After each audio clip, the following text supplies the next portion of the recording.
Welcome to the AC 24/7 Top Story Countdown.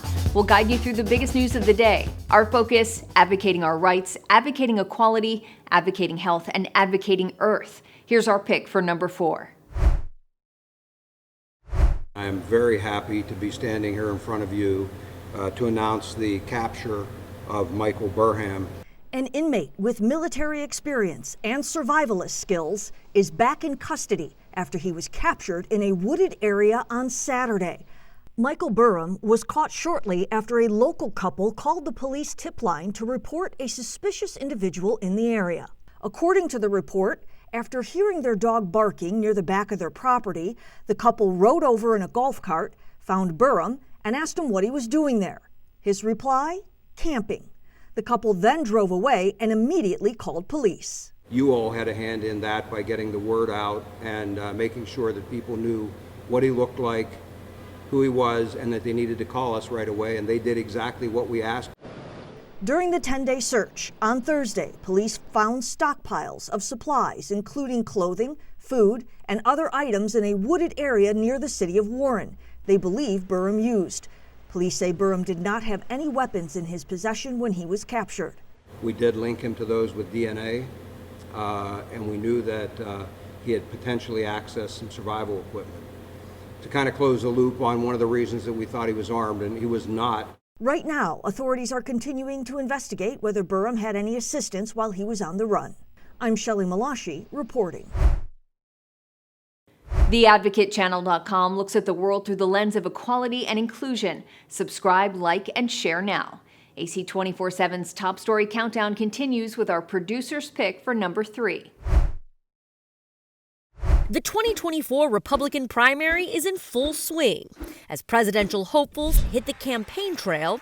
As Commander-in-Chief on day one, we rip out the political agenda out of the military. And the airwaves this weekend. You're leading people by 50 and 60 points, and you say, why would you be doing a debate? He should show up at the debates and defend his record. Some candidates speaking to young conservatives at the Turning Point Action Conference in Florida. I'm not running against anybody in this race. I am running for our country. And yes, I'm running for President of the United States. Including former President Donald Trump, the GOP frontrunner, who took aim at top rival Ron DeSantis, who skipped the home state event. I don't know why he's not here this couple of days, but he should be here. He should be here representing himself. The Florida governor spent the weekend campaigning in Iowa and Tennessee, where he jabbed at President Joe Biden. My wife and I were in Iowa earlier today, and so this is the second state on our agenda. Biden, I think, has been in 2 states too today. Confusion and disorientation. The money race also coming into focus as candidates filed their latest campaign finance reports.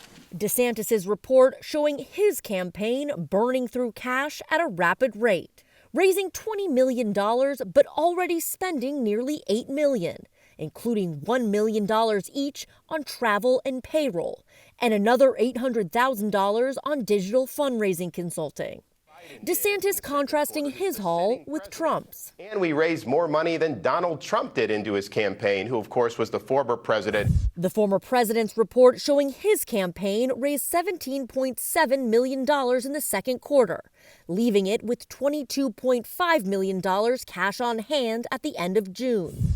South Carolina Senator Tim Scott just behind him with $21.1 million after raising nearly $6 million over the last 3 months. After announcing his White House bid last month, former Vice President Mike Pence getting off to a slow start, bringing in less than $1.2 million, placing him near the back of the pack.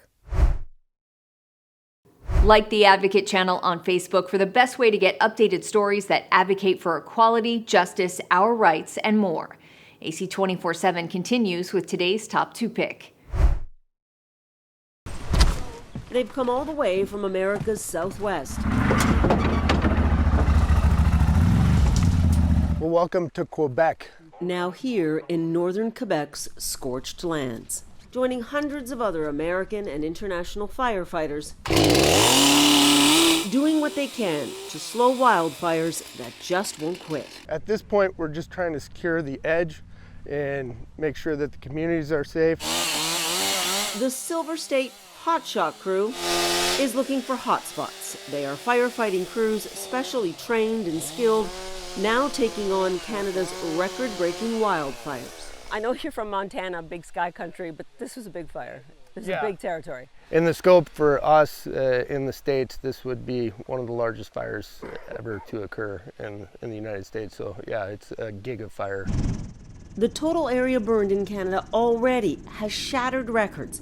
Now 10 million hectares, that's almost 25 million acres, an area nearly as large as the state of Ohio, and still burning. And when they burn like this, there's no way to even put people in front of it to even stop the fire. There's no amount of resources on the ground or from the sky that's going to be able to stop one of these fires when they get the momentum. As shocking and frankly unsettling as it is, this fire is just far too large to extinguish. In fact, the area already burned is larger than most countries on the planet. It means that not only does the fire burn, but there is going to be a lot of smoke. And that means many American cities could be shrouded in smoke on any given day for weeks or months to come. Don't be surprised if it continues. And secondly, this is a problem that is going to go on into the future. When it's the year to burn and the conditions are right, it's just going to continue to burn.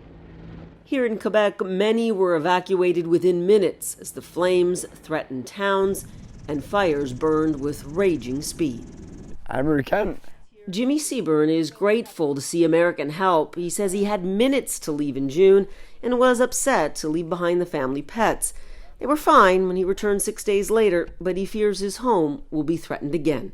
C'est incroyable, mais c'est pas normal. Oui, it's incredible, but it's not normal. No, no. He says it's not normal, but cautions we should all learn to expect the worst from the weather now. The rain helps. It has finally arrived in some places, but in the words of one Canadian official, it's like a drop in an otherwise empty bucket. The mayor of this town, Chibougamau, says the rain is an answered prayer. She may not have to evacuate her town again, but they have to adapt, she says. No one imagined so much would burn so quickly. Were you scared? Strangely, I wasn't scared. I was mad. And then I have to come down and say, Manon, you have a job to do. And that's why, I said, I stay calm. And I said to my people, let's be patient, let's do it, and keep it zen. It may be difficult to stay calm as Mother Nature rages. The cliche applies here in every way possible. Canada is burning, and it's not out of the woods yet.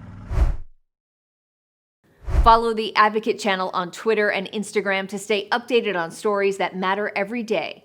We're now at our #1 story of the day. Take a look.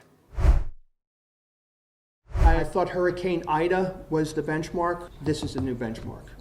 Severe weather continues to plague the U.S. today. Flood conditions are pushing farther northeast, including through New Hampshire and Vermont, where some are still reeling from earlier storms. Been going out for many hours every day, doing a lot of crying, bucking up, getting back into it.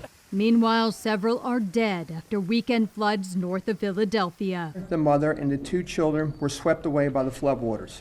It's just a devastating blow to this Bucks County community. In the north, tens of millions of Americans face air quality alerts. They're due to ongoing wildfires in Canada that officials say claimed the life of a firefighter over the weekend. Extreme heat is the concern in much of the west and south. Just walk outside for a bit, get too hot, go in, cool down, and repeat.